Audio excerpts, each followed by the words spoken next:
And furthermore, up to 50% of all mortality in these patients is explained by cardiovascular causes. So it's very important for multiple complications during the course of the disease.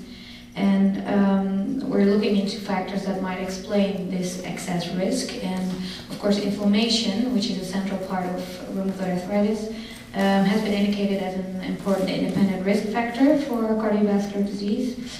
And now we're trying to figure out which determinants of inflammation are important for the final determination of risk. And previous research has indicated that the height of disease activity or the level of inflammation is not necessarily a significant contributor of this risk. So this indicates that a small level or low levels of inflammation is already enough to trigger excess risk, and therefore maybe disease duration or the length of time that a patient is exposed to chronic inflammation is of importance here, and that is what we set out to investigate. We looked at the relationship between the duration of inflammation or the length of time a patient is exposed and the risk of cardiovascular disease in rheumatoid arthritis patients. And we also corrected for the level of inflammation, so the height of disease activity, which is a measure that is used to indicate the severity of the disease in patients. And we used patients from our Nijmegen early RA cohort. We used patients that had a follow-up of at least 6 months and had no cardiovascular history.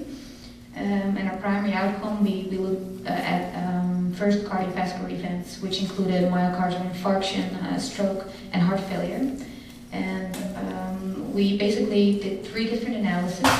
First, we looked at the risk of cardiovascular disease in the group as a whole while disease duration increases.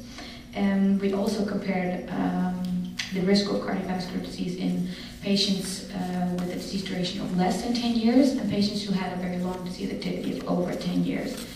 And thirdly, we looked at the combined effect of disease duration and disease activity. So we calculated the mean disease activity of patients during the whole follow-up time that they had with us, and we looked at the different risks in each group.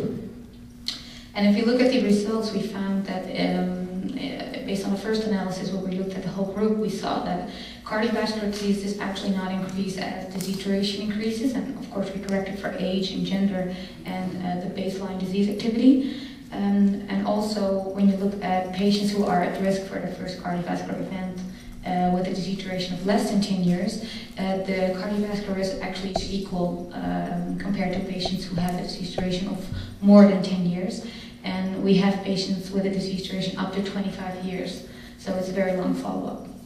What we can conclude based on our results is that overall, the increased disease duration does not further aggravate cardiovascular risk. So even though RA patients over the whole course of their disease have an increased risk of cardiovascular disease, it doesn't matter whether they're have been sick for 5 years or whether they have been sick for 20 years.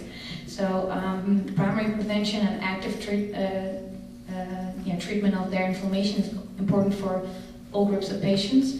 And furthermore, sustained remission, so remission over long periods of time, preferably indefinitely, that is also important for the reduction of their cardiovascular risk. So that's, I think, an important message to take home for clinicians.